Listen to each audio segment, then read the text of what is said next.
सांख्य कारिका कक्षा 28।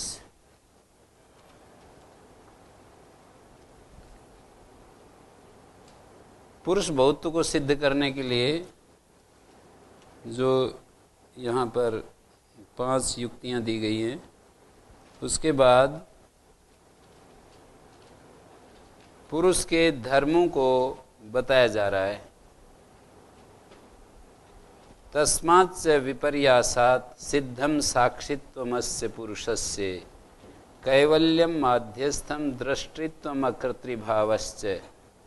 तस्मात् विपर्यासात् मानी व्यक्त और अव्यक्त पदार्थों के त्रिगुणत्वादि नाना विध जो धर्म हैं, उनके विपर्यास से, उनके उपलब्ध न होने से।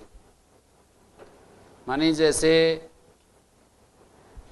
त्रिगुण के धर्म अलग हैं और त्रिगुण से अलग जो पुरुष है उसके धर्म अलग हैं, तो तस्मात् च विपर्यासात्, उससे विपरीत, उससे पृथक व्यक्त अव्यक्त पदार्थों के जो त्रिगुणत्वादि नानाविध धर्म हैं, उनके विपर्यास से, पुरुष में उपलब्ध न होने से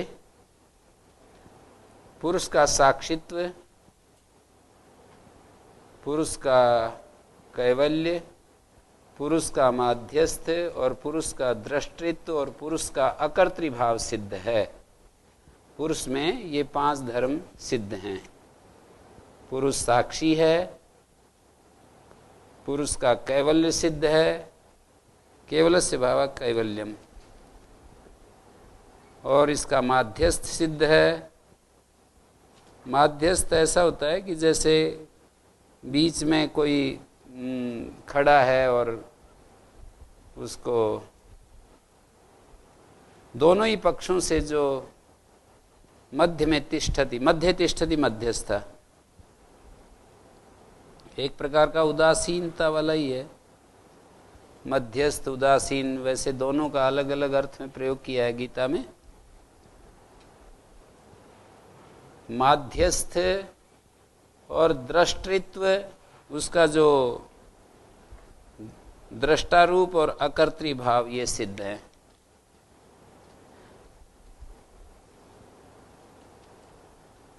आगे बढ़ता हूं। गुरुजी, ये केवलता, ये एकाकीता है। केवलस्य भाव कैवल्यम, पर पदार्थ के संपर्क से रहित, सर्वथा परिशुद्ध उसका जो रूप है वो केवल से कहा जा रहा है, कैवल्य से कहा जा रहा है, जिसमें दूसरे की संगता नहीं है। अकेले रहना, शब्द तो यही कह रहा है, पर धर्म से रहित, दूसरे की संगता से रहित, असंगता को बताया गया है कैवल्य के द्वारा।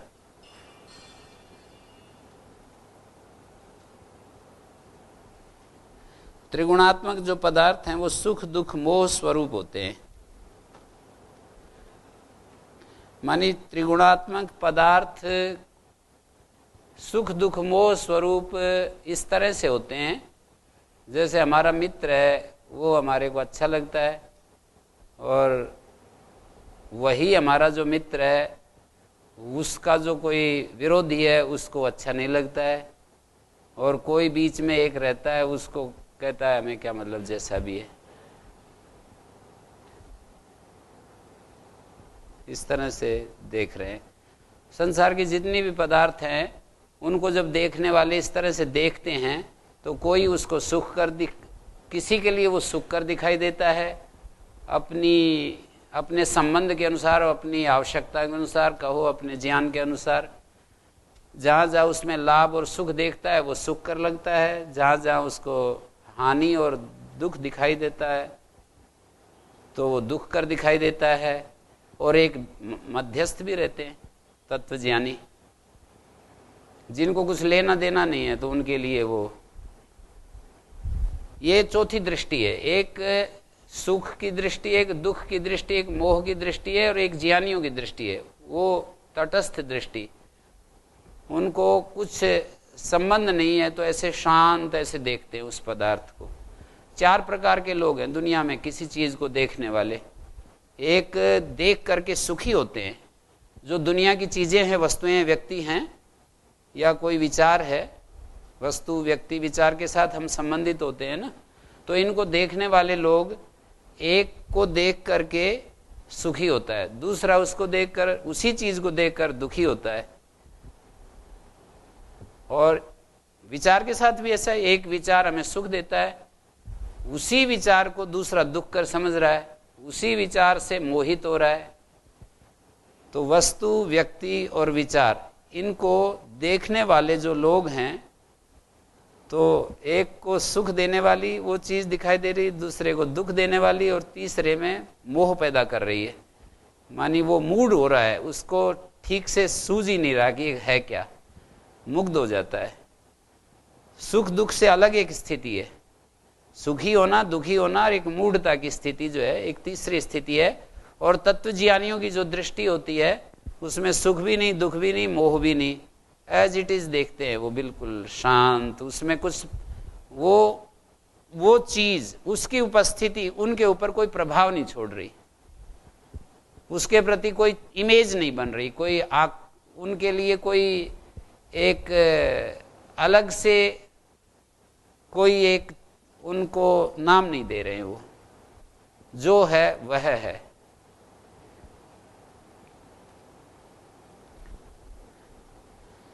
तो यहां पर जो कैवल्य शब्द है, ये पुरुष का कैवल्य बताया, माध्यस्थ बताया,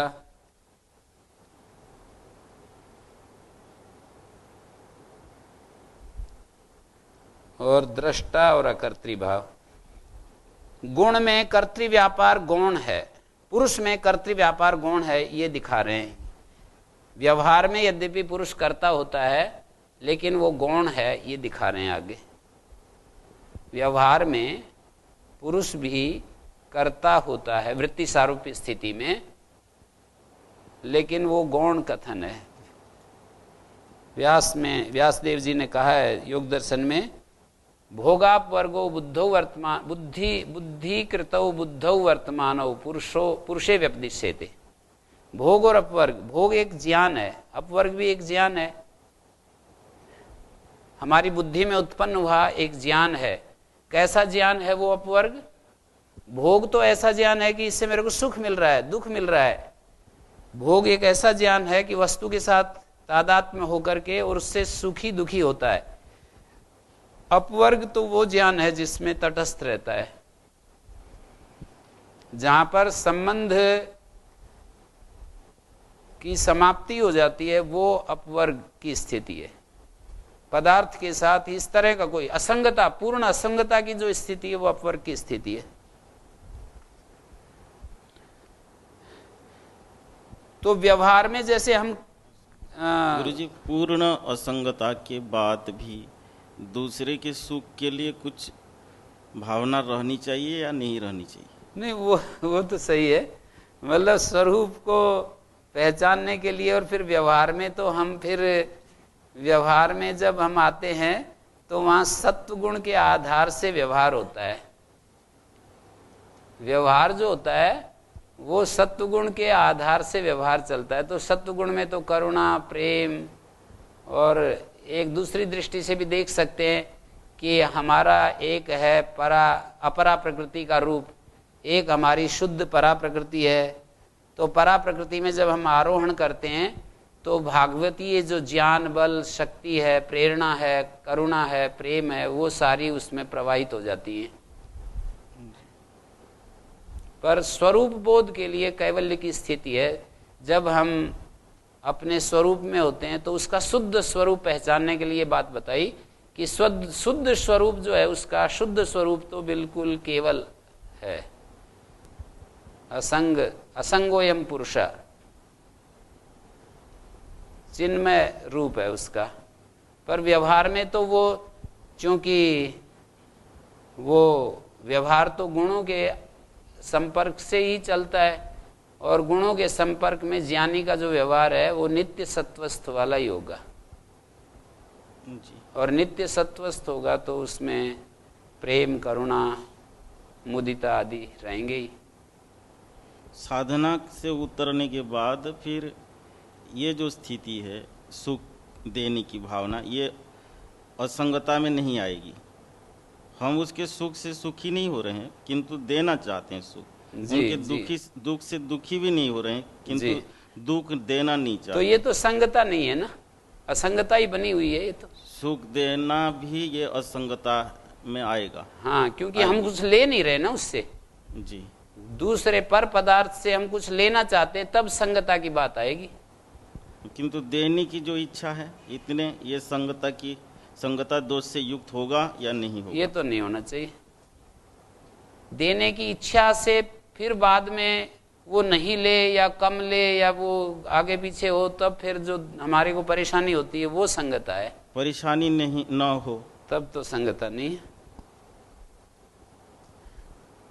तस्मात् तत्संयोगाद अचेतनम चेतनावदिव लिंगम गुण कर्तृत्वेपि तथा कर्तेव भवति उदासीना।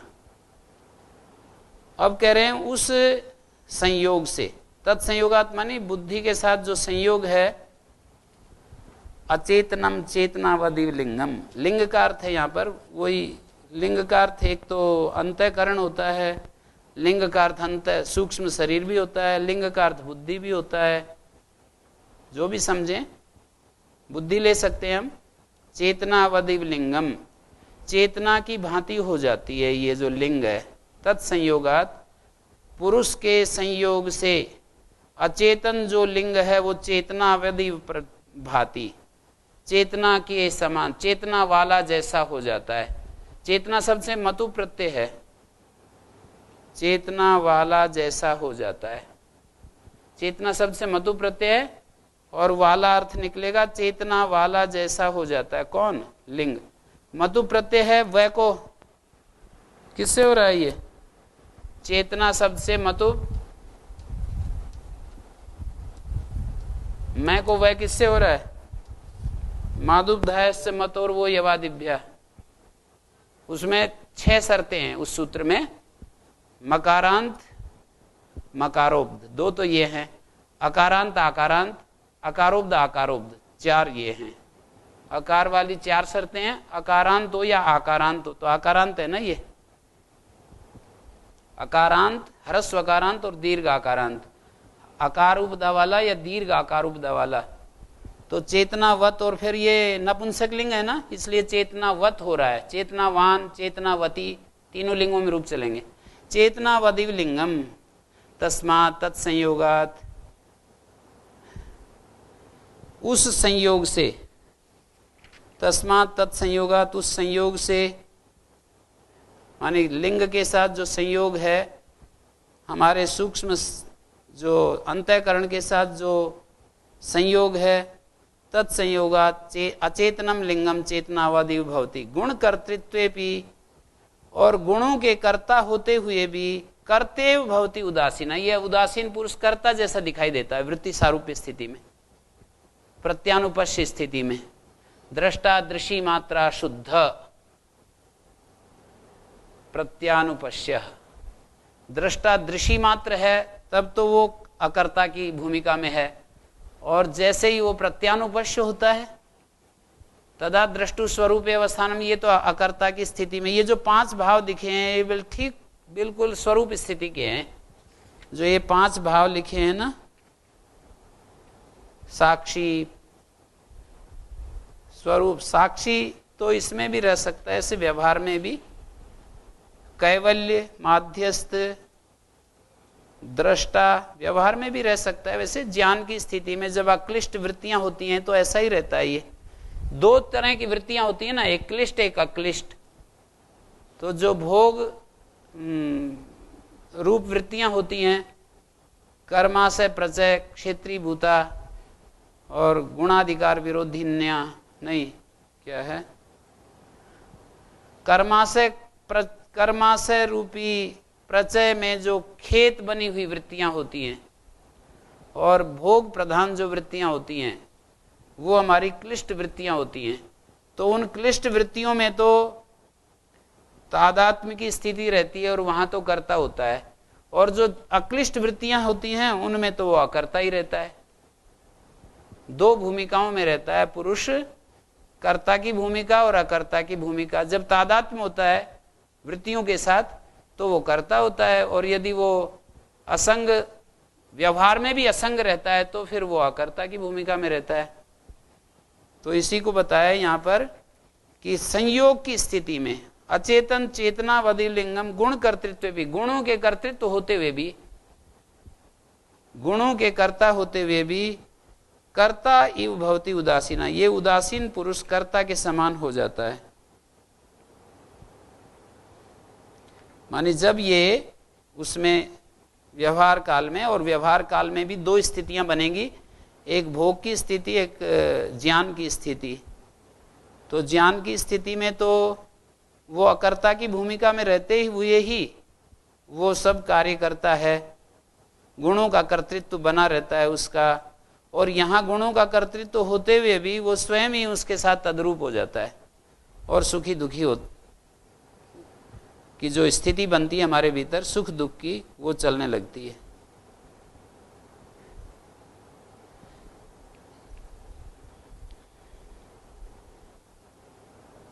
यहां तक जो 20 कारिकाएं पूरी हुई, और पीछे दूसरी कारिका में एक बात कही थी, व्यक्ता व्यक्त जे विज्ञानात्, दुखों की अत्यंत निवृत्ति जो है वो व्यक्त अव्यक्त और जे के विज्ञान से होती है।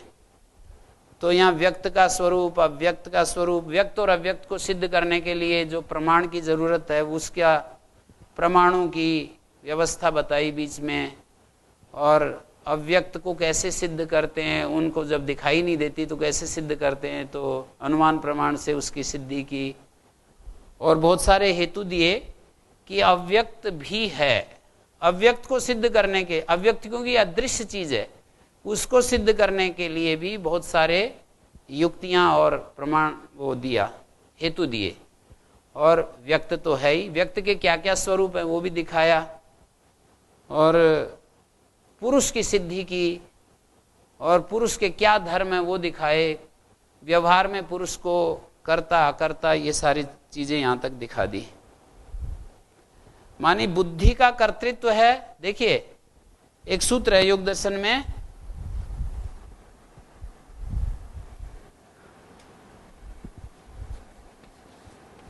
चितेर अप्रतिसंक्रमाया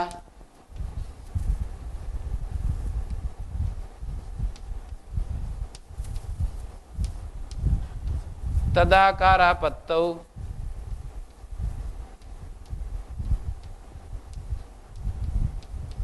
स्वबुद्धि संवेदनम।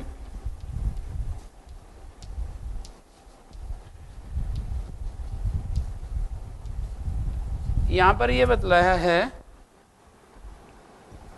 चिति शक्ति, पुरुष को चिति कह रहे हैं, उसका षष्ठी में रूप है।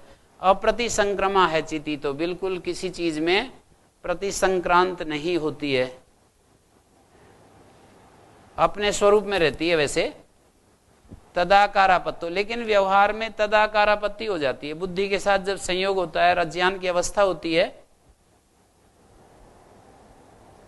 ये अज्ञान कहाँ रहता है, यदि ये पूछें कि ये अज्ञान रहता कहाँ है, अज्ञान जो है और ज्ञान ये दोनों बुद्धि में ही रहते हैं। अज्ञान की स्थिति में बहुत घटित होता है, ज्ञान की स्थिति में अपवर घटित होता है। हमारी जो बुद्धि है उस जैसा देखती है वही ज्ञान और अज्ञान के रूप में कहा है।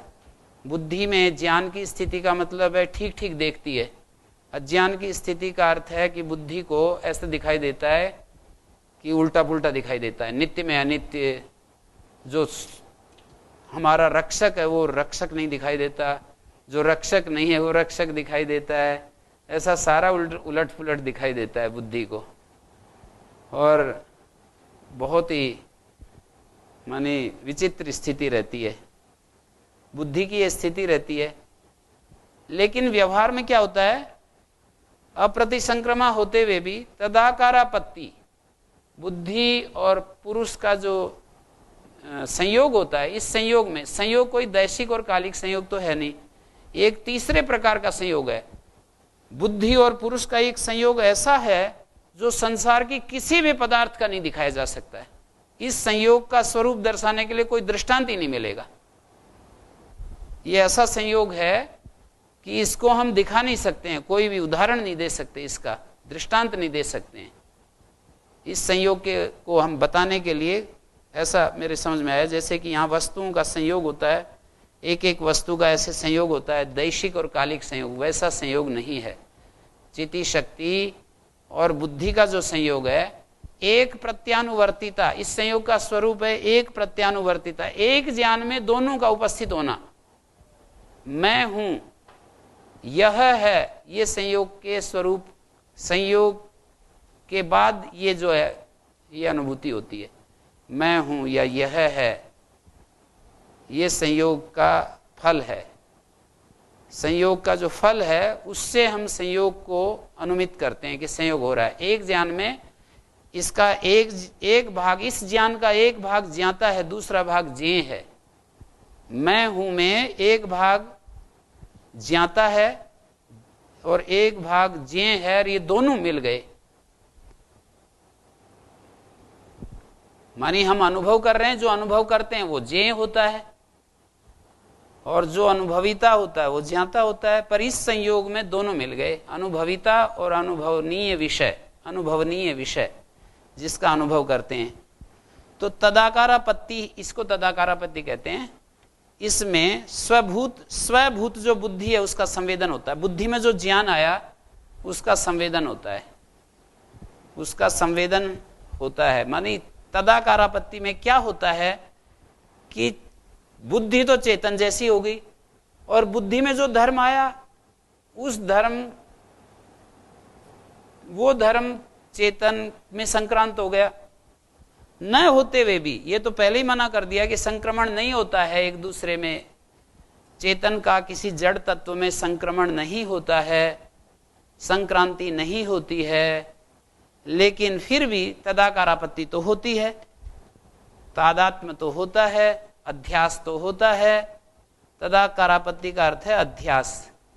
उस अध्यास में, अध्यास क्या चीज है? अतस्मिन् स, जो वह नहीं है उसमें वह की प्रतीति, ये तदाकारापत्ति है।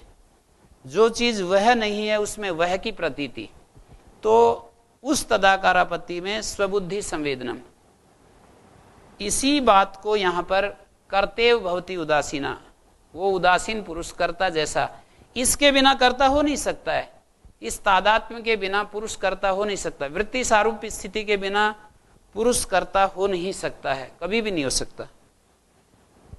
तो यहां तक ये सब विषय हमको बता दिए। प्रकृति पुरुष के संयोग का कारण। ओम। हाँ जी गुरु जी, ये जो तदाकार आपत्ति है, हाँ। तो हमें कोई भी ज्ञान होता है वो अच्छा हो या बुरा हो, तदाकारापत्ति में ही होता है। तो ये तो सभी की अनिवार्य स्थिति है। अगर हाँ, कुछ तो भी ज्ञान हो, उसमें कोई शक नहीं। जो भी हमें ज्ञान हो रहा है ना, ज्ञानात्मक वृत्तियां जो भी होती हैं वो तदाकारापत्ति में होती हैं। ये तो उस सूत्र में भी कहा है, संयोग वाले सूत्र में, दूसरे पाद का और 23 नंबर सूत्र है, 22 है। स्वस्वामी शक्त्यो स्वरूपोपलब्धि हेतु संयोग। स्वशक्ति और स्वामी शक्ति के स्वरूप की उपलब्धि का हेतु संयोग होता है। स्वशक्ति और स्वामी शक्ति के स्वरूप की उपलब्धि का हेतु जो है वो संयोग होता है। तो स्वामी शक्ति के स्वरूप की उपलब्धि का हेतु भी संयोग है। संयोग क्या है? तदाकारापत्ति। स्वशक्ति के स्वरूप, स्वशक्ति मानी भोग की उपलब्धि का हेतु संयोग है। स्वामी शक्ति मानी अपवर्ग या पुरुष का जो स्वरूप है, स्वामी स्वरूप। तो स्वामी की उपलब्धि क्या? मैं दृश्य धर्मों से अतिरिक्त हूं, रहित हूं। ये जो बोध होता है, मैं दृश्य धर्मों से रहित हूं, ये जो बोध होता है, ये बोध भी संयोग में ही होता है। ये बोध भी संयोग की स्थिति में ही तो है। दृष्टा और दृश्य के संयोग की स्थिति में, दृष्टा और बुद्धि के संयोग की स्थिति में है कि मेरे में दृश्य का कोई भी धर्म नहीं है, मैं शुद्ध निर्मल स्वरूप हूं। ये जो बोध हुआ बुद्धि के अंदर, ये जो बोध घटित हुआ है, ये दृष्टा और दृश्य की तदाकारापत्ति में ही हो रहा है। हाँ जी ओम गुरुजी, ये जो आत्मज्ञान होता है वो भी क्या तदाकारापत्ति में होता है? तदाकारापत्ति का मतलब संयोग में ही होता है। तो हम अलग कैसे देखते हैं बुद्धि और बुद्धि चेतन देखती है, तत्व को? बुद्धि देखती है। बुद्धि में जो ज्ञान उत्पन्न होता है ना, वो देखती है कि ये परिवर्तनशील है, ये परिवर्तनशील का प्रकाशक धर्म है। बुद्धि में ये चीज आती है कि ये तो परिवर्तनशील चीज है और ये परिवर्तनशील को प्रकाशित करने वाली चीज है, ये बुद्धि देखती है। हमारे भीतर एक ऐसी बुद्धि की एक उत्कृष्टतम स्थिति आती है। बुद्धि में ना 8 धर्म रहते हैं, धर्म, ज्ञान, वैराग्य, ऐश्वर्य।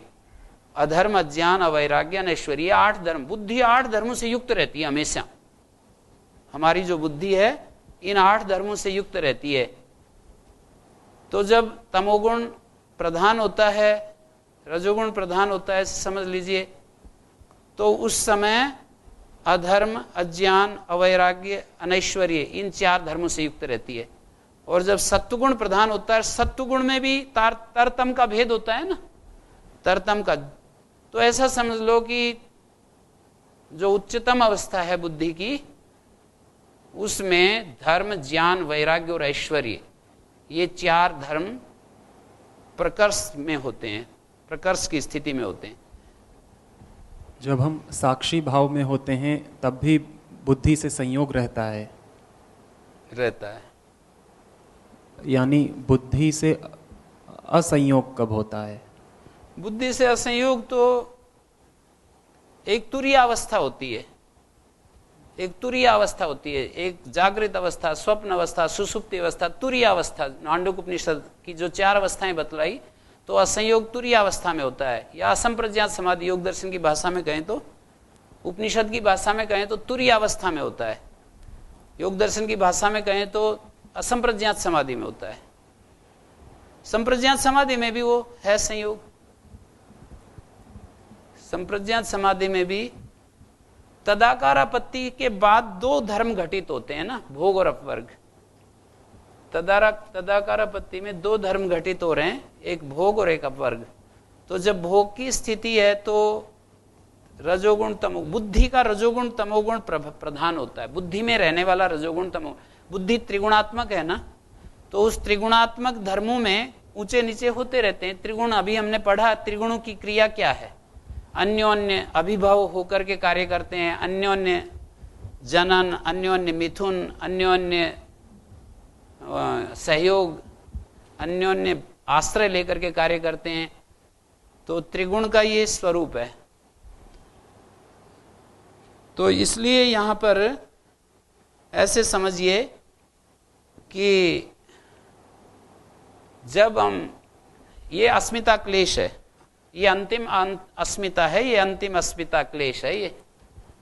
ये तदाकारापत्ति को अस्मिता क्लेश के अंतर्गत गिनते हैं, लेकिन ये अस्मिता क्लेश हमेशा बाधक ही होता है ऐसा नहीं है। अस्मिता क्लेश हमेशा क्लिष्ट ही होता है ऐसा नहीं। अस्मिता क्लेश भी, उसको क्लेश भी नाम दे रहा हूं, थोड़ा वध तो व्याघात हो रहा है, क्लेश भी नाम दे रहा हूं, मैं एक विशेष अभिप्राय से दे रहा हूं कि अस्मिता जो है हमेशा बाधक, क्लेश हटा देता हूं, अस्मिता हमेशा बाधक ही होती है ऐसा नहीं। अस्मिता बाधक भी होती है जब क्लिष्ट वृत्तियां होती हैं। अस्मिता है क्या? दृक् दर्शन शक्तियों एकात्मता अस्मिता। दृक् शक्ति और दर्शन शक्ति की जो एकात्मता है वही अस्मिता है। दूसरे अध्याय का सूत्र है अस्मिता, दूसरे पाद का सूत्र है। दृक् दर्शन शक्ति की एकात्मता को अस्मिता कहते हैं, और उस अस्मिता में भोग और अपवर्ग दोनों घटित हो रहे हैं। अस्मिता में दोनों घटित होते हैं। तो जब हमारी ज्ञान ये है कि हम उन चीजों के साथ, सभी चीजों के साथ एकात्मता अनुभव करते हैं, तो वो क्लेश बन जाता है, और हम जो है उस संयोग में चेतन को देख पाते, हमारे भीतर जो चेतन तत्व है, बुद्धि के द्वारा ऐसे देख पाते हैं चेतन को, जैसे इन पदार्थों को देख रहे हैं, ऐसे हमारे भीतर जो चेतन तत्व है बुद्धि के द्वारा ऐसा देख पाते हैं कि ये एक ऐसा हमारे अंदर सत्य है जो परिवर्तन रहित है, जो अविनाशी है, जो शांत है, जो अखंड है, एक रस है। ऐसा जब बुद्धि के द्वारा ये देख पाते हैं, बुद्धि की उस शांत स्थिर स्थिति में दिख पाता है वो, तो वो विवेक ख्याति कह देते हैं उसको, योग दर्शन की भाषा में सत्व पुरुष अन्यता ख्याति कह देते हैं। सत्व और पुरुष को अलग अलग दिखाने वाली। ओ